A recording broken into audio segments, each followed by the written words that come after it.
Regis over Shakur because Yeah, just yeah. You already said, but you already said you got Regis. What did Butch say? Did you answer? Shut him out, you TMT worker, man. And you literally have to just go with logic. You lean towards Regis.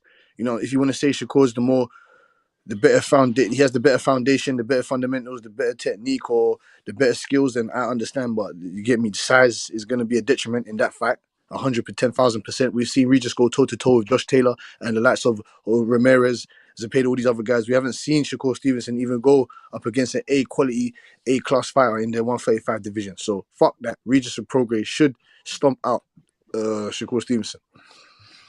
All right. It's kind of an asinine question, but yeah. No, it's not an asinine question because I wanted to fear because I needed to know where everybody is before we go more into it. But I think Method wanted to give the hows and whys. He wants to go into granular detail Probably not, about bro. his I fucking want to see Tank and Sabria Matias, bro. No, you don't. That's what I'm I want to see who's the hardest, who's the knockout artist of 140 and below. That's the right. fight We I already know. want. Okay, hold up a second. Hold on a second. Oh, okay, hold up a second. There's not a question. There's not a question right now of who's the knockout artist 140 below. There's not. There really isn't.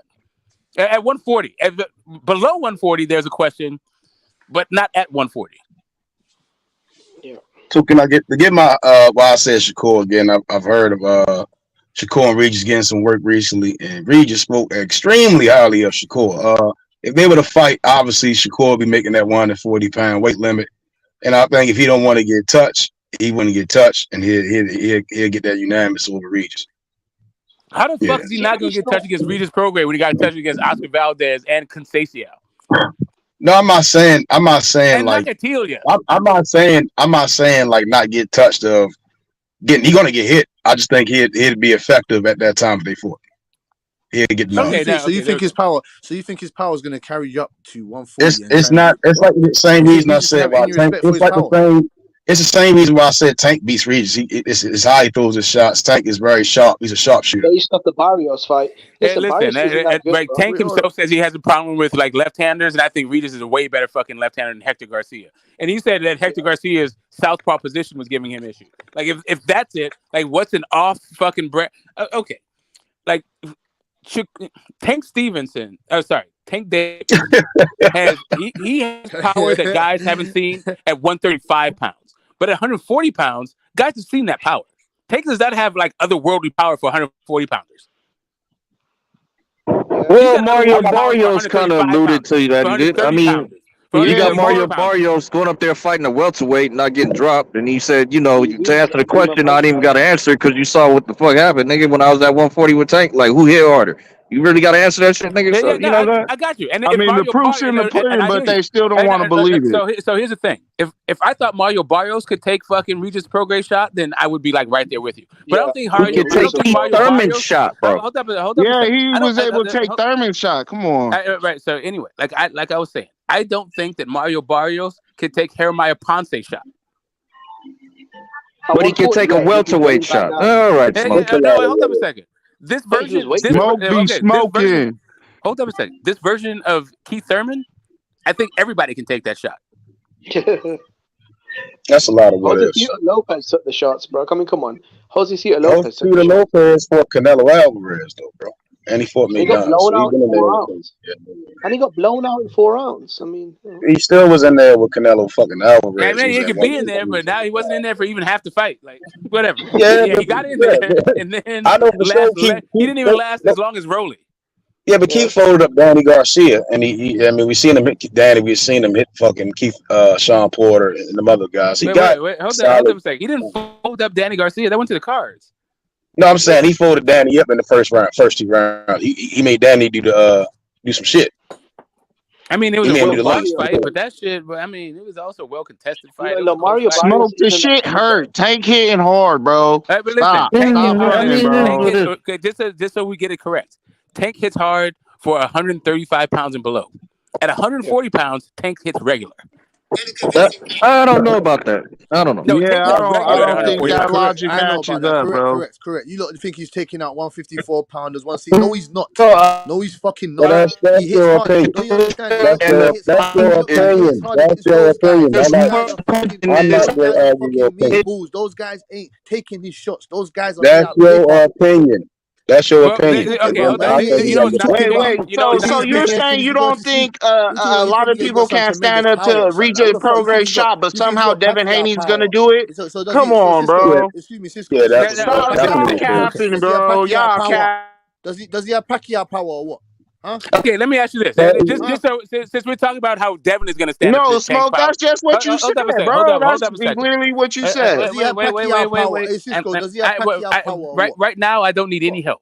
I want all the people. I want to do a 1v. Whoever it is thinks that Regis Prograis is going to get beat by Shakur Stevenson and maybe Tank. I'm a little bit less on the Tank thing, but I want all the smoke with those people. The people who are picking Tank. I'm the only person. I got Tank. Yeah, right. So when it comes to Tank Davis beating Regis Prograis, you tell me who in the hell that Tank fought hits as hard as Zepeda? Esau Cruz, bro. Stop playing. Esau Cruz hits as hard as Zepeda. Zepeda that Hell knocked yeah. down Esau Cruz been knocking shit out. Stop Okay, fronting. hold up a second. Do you know who Baranchik is? He folded him up. Say it, right? Huh? He folded Baranchik the fuck up.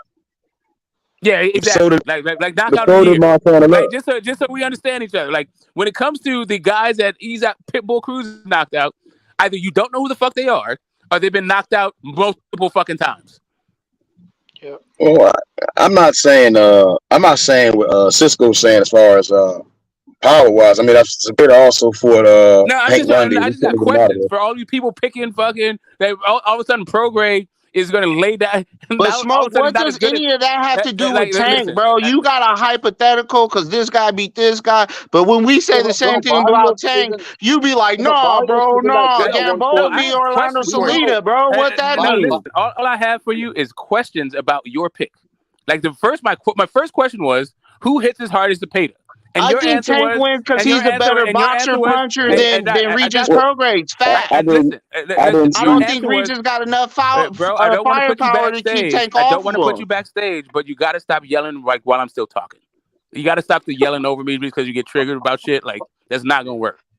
That's all I'm saying. Like let me finish. My first question was, who do you think that Tank? Who do you think Tank fought hits as hard as Regis?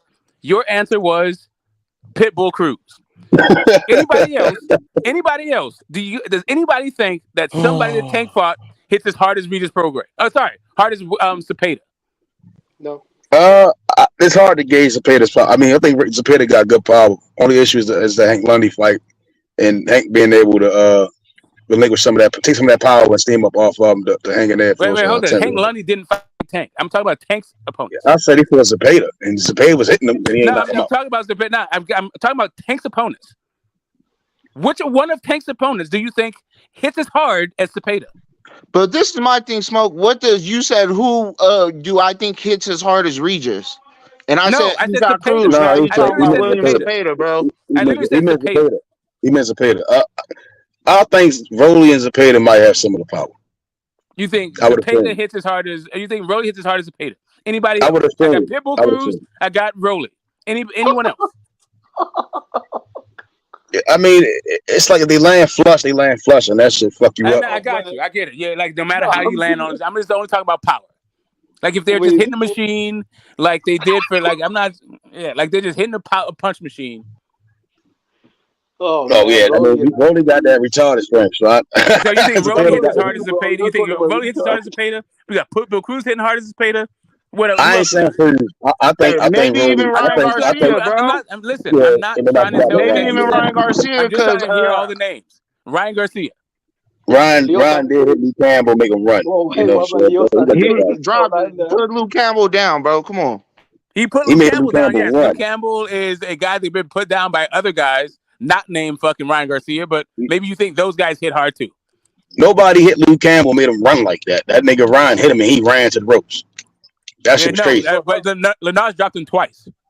Yeah, he dropped him when he was in the air, but Ryan put him on the feet. He was on his feet and then he was on the canvas. This whole in the air thing, like whatever. He dropped him twice. Okay. I disagree. Luke Campbell came out with a 2-year retirement. No, come on, bro. Luke Campbell literally came out with so did the Navarez. I just want to hear the name. So far we got Ryan Garcia, we got Rolly, and we got who else? And Pitbull Cruz. All right. And Method. Did you say of all of those people that you just mentioned, one of those guys has fought at 140 pounds. and he got his ass whooped. With all that, there was no drops from him. There was no like all that legendary, that vaunted power. What the fuck did that show up against an old ass man that nobody even knows who the fuck he is? I disagree. I think against Okay, if Zepeda. you disagree, that's fine. I just want to know I think he got some good skills. wait a minute, you said Rolly though, right? You were the one who said I Rolly, not think Pitbull power. Cruz? No, hell no. Fuck no. Oh wait, I'm sorry. Who did you say had the power of Zepeda that's on Tank's resume? I would assume Ryan and Rolly around that ballpark. Yeah. I said Ryan you saw and Cruz Rolly. as well. Okay, so cool. So right. So we got Ryan, who even though he's fought at 140 in the 140 pound division 3 times, he's never actually fought a 140 pounder. One of them he got knocked the fuck out. The other one he couldn't stop a dude that's not even world class in the manual to go. And the other guy is Javier Fortuna. Well, you see now. You see. All right. So when I say power that you guys, this is the power that is better than Zepeda's in your mind. well, so all right. So then I go back to the Hank Lundy, and this ain't the spring chicken Hank Lundy. This is an old Hank Lundy. Well, yeah, but we're not talking about anybody that Hank Lundy fought. We're only like Hank Lundy didn't fight anybody on this in this question. He fought Zepeda. He fought Zepeda. Y'all just saying something. Okay, hold on. I got what you're saying. That's everybody thought Zepeda was going to lose. Right, I got you. So you're going for right. I got it. So if you think that Hank Lundy is a great barometer for Zepeda's power, is that what you're saying? No, I'm now talking about skills. Okay, because I'm talking about power, because that's what the conversation is. Right. So as far as power, I would assume Ryan and Rolly around that they were one champion. That's what I'm saying. No, he's lying. Yeah, we talking about brutal power, bro. To knock out, with all his power, he was unable to knock out Jackson Martinez, who's been stopped twice. Right, one by fucking Comey, another one by Frank Martin. Outside of fucking Rolly, right? No one is thinking those guys were great punchers, right? No one's saying like Frank Martin hits as hard as fucking Zepeda. Hold on. Yeah. So now, right? No one is saying Comey hits as hard as Zepeda, right? I'm going to go down Jose Zepeda's the guys he didn't knock out. Hold on. No, but I'm talking about the guys he did knock out. Yeah. I mean, Zepeda's been knocking out ex-champions, top contenders. Like Zepeda can. Who did he knock out? You saying right?